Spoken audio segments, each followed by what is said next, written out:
Hilang akal itu ada 4. Tidur, pingsan, mabuk, sama gila. Inilah bentuk hilang akal. Tidur, pingsan, mabuk, gila. Assalamualaikum warahmatullahi wabarakatuh. Selamat datang di YouTube channel si Maifa. Klik tombol subscribe dan bunyikan tanda loncengnya. Selalu dukung dan tonton videonya. Terima kasih. Assalamualaikum. Kita masuk kepada perkara yang membatalkan wudhu. Setelah kita udah tahu wudhunya, kita udah tahu sunnahnya, ini kita harus tahu beberapa perkara yang membatalkan wudhu. Nah, perkara yang membatalkan wudhu yang pertama itu adalah keluarnya sesuatu dari 2 jalan. Ketika kita sudah selesai berwudhu, maka seandainya ada sesuatu yang keluar dari salah satu 2 jalan. Jalan yang dimaksud adalah kubul atau dubur. Apapun yang keluar, baik yang biasa keluar, nah, air kencing ataupun kotoran, ataupun yang tidak biasa keluar. Nah, misalnya darah, nah, ataupun kita katakan kalau orang dulu ada yang cacing keluar dari situ, maka apapunlah yang keluar dari situ membatalkan wudhu. Nah, saya jelaskan ya. Bahkan yang sehalus angin sekalipun itu membatalkan wudhu. Nah, ini yang pertama yang membatalkan, ya.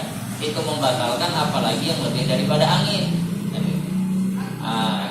Buang air kecilnya kah atau buang air besarnya kah, maka ini semua membatalkan wudhu. Nah, bisa paham ya. Kalau habis wudhu kemudian hilang akal, maka batallah wudhunya. Rasulullah bersabda, "Man nama falyatawaddo." Barang siapa yang tertidur, maka hendaklah dia berwudu. Padahal hilang akal kan bukan cuma tidur aja. Hilang akal itu ada 4. Tidur, pingsan, mabuk, sama gila. Inilah bentuk hilang akal. Tidur, pingsan, mabuk, gila. Yang paling ringan, hilang akal yang paling ringan itu mana? Tidur. Itu yang paling gampang disadarkan lagi. Maka ketika Rasulullah sebut yang ringan, ya apalagi yang lebih berat. Begitulah maksudnya. Kalau hilang akal seringan tidur saja sudah membatalkan wudhu, apalagi lah pingsan, apalagi mabuk, apalagi gila. Jadi misal ada orang habis wudhu. Nah, habis wudhu maghrib, sholat maghrib, habis itu baca Quran, menunggukan waktu isya, ngeletak-ngeletak bentar. Rupanya ketiduran. Habis itu dibangunkan ke mananya, "Mak, udah 8:30. Ya Allah, Mama nunggu waktu isya, kelewatan udah 8:30. Masih pakai telepon, masih di sejadah lagi, cuma ngeletak." Maka saat dibangunkan, gak boleh langsung sholat, wajib wudhu lagi. Kenapa? Udah batal wudhunya dengan sebab hilang akal tadi. Nah, ataupun ada orang habis sholat, habis wudhu, jalan di kamar mandi, licin betul kamar mandi, kepleset, jatuh, terantuk kepala, pingsan. Sebentar nih pingsannya, 3 menit sadar lagi. Oh ya Allah, sakit terasa. Pingsan lagi tadi ini sebentar, habis wudhu. Mau ngapain aku? Mau sholat subuh. Boleh langsung sholat subuh kan? Nggak boleh, wajib wudhu lagi. Padahal bentar. Tapi dengan hilang akal tadi, batal wudhu.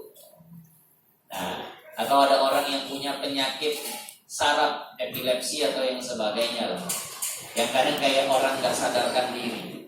Nah, habis wudhu kumat. Begitu sehat lagi, siuman lagi, wajiblah dia wudhu lagi. Kenapa? Hilang akal. Nah, kecuali kalau hilang akalnya dengan sebab tidur, tapi tidurnya duduk. Kalau tidurnya duduk tidak membatalkan wudhu, karena di hadis lain dilihat oleh para sahabat bahwasannya dilihat para sahabat Rasulullah itu waktu menunggu iqamah mereka tertidur sampai hampir kening mereka menyentuh lantai. Kalau bahasanya tertidur sampai hampir menyentuh lantai, keningnya tidurnya gimana? Duduk atau berbaring? Duduk. Kalau tidur berbaring mana pula dibilang hampir keningnya nyentuh lantai kamu. Pasti tidurnya duduk, kemaju-maju.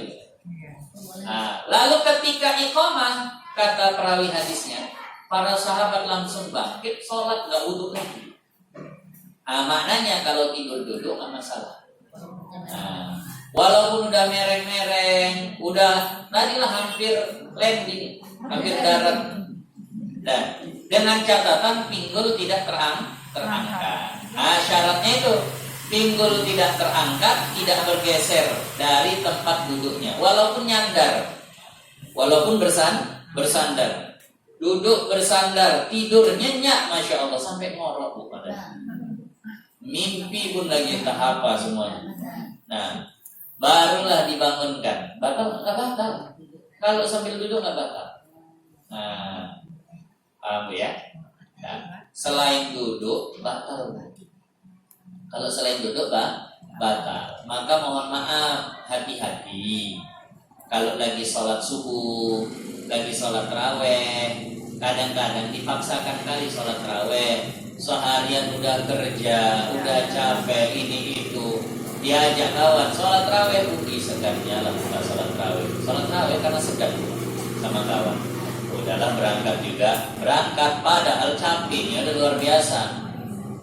Rakaat keempatnya masih sujud terakhir nyenyak, ya Allah. Sampai disenggol kawan, gak bangun-bangun dia sampai disenggol sama kawannya. Nah, baru dia terbangun. Ya Allah, nyenyak. Duduk, tahiyat, salam. Mohon maaf, sah nggak sholatnya? Nggak sah. Ini yang kadang seperti ini. Lanjut aja deh sholat. Untuk tidur tadi. Iya, ngantuk kalian. Kusuk-kusuknya bentar, bangkit, sholat lagi. Nggak boleh sholat lagi. Bukan cuma sholatnya yang batal, wudhunya pun batal itu. Ustaz, ada juga kan sholat taraweh. Mungkin saking ngantuknya orang rukuk dia diri aja. Kalau memang dia berdiri itu tertidur, nyenyak dia tertidur berdiri, imbang betul badannya. Ya Allah. Keseimbangannya luar biasa. Nggak jatuh, tapi udah tidur deh. Begitu tersentak, batal. Apanya? Wudhunya batal. Kenapa? Karena wudhu itu tidak batal kalau tidurnya duduk. Berdiri batal. Apa lagi sujud? Batal. Tapi kalau tahiyat akhir dia misalnya, tahiyat akhir duduk kan Bu? Nah, at-tahiyatul mubarakatuh salawatut thayyibatu lillah. Dia pun lelah. Tertidur dia. Sampai orang udah salam lama kali. Emang mulutnya terdiam, wah tidur. Disenggol sama orang. Tersadar. Bisa lanjut sholatnya, bisa bukan? Kenapa? Karena wudhunya belum batal. Lanjut bacaan salam. Nah, kenapa? Karena tidurnya sambil duduk. Tapi kalau yang berdiri ataupun sujud, maka batal. Nah, itu tadi. Ada karena cerita di pesantren dulu. Cerita anak pesantren. Sholat subuh, anak pesantren ini kan belajar sampai malam-malam. Berdiri dia. Orang ruku Allahu Akbar dia masih berdiri saja. Orang iktidal dia masih berdiri lipat tangan. Orang sujud, orang bangkit, dia masih gitu saja. Orang ruku rakaat kedua barulah dia ikut. Begitu imamnya salam dia pun heran. Kita kok sholat cuma 1 rakaat. Kalau dia nggak ikut rakaat pertama karena nyenyak kali tidur. Kalau itu udah batal, rukunya batal, sholatnya pun nggak sah. Nah, jadi ini harus dipahami. Yang nggak batal itu cuma duduk saja. Kalau seandainya berbaring batal, berdiri batal, sujud batal, itu pun catatannya jangan sampai tergeser pinggul, terangkat pinggul. Kalau udah sampai jatuh, naik pinggulnya karena jatuh, ya itu udah batal. Nah, paham ya? Asal pinggulnya masih tetap datar, nempel di situ, maka nggak batal. Ini mohon maaf, terkadang ditanya orang, kenapa pula nggak batal? Tidur baring batal, tidur dulu nggak batal. Sebenarnya begini, karena orang yang sedang hilang akal, seandainya dia buang angin, dia nggak terasa. Orang pingsan seandainya buang angin kan nggak terasa, bisa jadi dia buang angin. Orang gila entah pas gilanya buang angin nggak terasa. Orang tidur pun gitu, mohon maaf. Ibu pernah lihat suami atau anaknya tidur buang angin lanjut aja, lagi tidur terus tapi nggak bangun orangnya, nggak terasa. Itu kalau tidurnya berbaring, tapi kalau tidurnya duduk, yakinlah pasti kebangun. Kenapa? Jalannya tertutup. Senyenyak-nyenyaknya orang kalau tidur duduk dia mau buang angin pasti kebangun. Ada yang mau keluar nggak bisa. Nggak bisa dipaksa dulu kalau tidurnya duduk. Macam ibu gini lah posisi duduknya. Kalau mau keluar nggak bisa. Nah makanya itu tadi ada orang yang terpaksa harus ngasih jalan gitu. Mereng-mereng dia. Itu bukan kata saya, itu memang kata ulama. Bahasa ulama gini, karena tidur duduk aman dari buang angin. Nah, Tapi Ustaz, kita kan kadang gini Ustaz, pesen tak gitu Ustaz kalau ngantuk walaupun kita kalau duduk itu ya nggak kan. masalah, asal duduk. Kepalanya mau kesentak, asal jangan pinggulnya yang bergerak. Mau kepalanya yang bergerak segala macam itu nggak masalah. Gini-gini. Iya kan mau bukan kita kepalanya kan mau naik turun kanan kiri nggak ada gitu. masalah. Nanti kadang lagi baca doa. Kalau baca doa kan nggak masalah. Jadi kalau seandainya yang tergerak itu kepala nggak ada masalah, asal jangan pinggul yang terangkat. Kadang lagi Nah, tahiyat. jadi kata ulama kenapa nggak batal karena aman dari buang angin. Oke. Terakhir sebelum kita batal sampai nanti akan datang kita masuk ke yang membatalkan yang berikutnya. Yang batal itu kalau memang dia sudah tidur. Kalau masih ngantuk itu tidak membatalkan wudhu. Kalau masih ngantuk, apa beda tidur dengan ngantuk? Kalau tidur sama sekali nggak dengar suara apa-apa lagi. Kalau tidur bising gini pun nggak dengar. Itulah yang membatalkan. Tapi kalau ngantuk, mulai melayang, mulai hilang kesadaran, tapi masih tahu pintu dibuka, masih dengar, orang bercakap-cakap masih tahu, tapi nggak tahu lagi apa yang dicakapkan. Pernah merasakan seperti itu ya? Udah mulai melayang, tapi anak berantem, nangis segala macam masih dengar.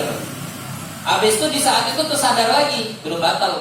Kalau masih begitu tersadar lagi, belum batal kalau gitu. Makanya kalau pas lagi sholat subuh, kadang mulai melayang. Suara imam dengar, cuma nggak tahu imam baca apa, udah nggak tahu gitu. Cuma suara imam tuh masih terdengar. Surah apa, ayat apa, udah nggak dengar. Tapi di saat begitu sadar lagi, nah, itu baru batal sholat. Paham ya? Nah, tapi kalau udah mimpi, ya udah kemana-mana.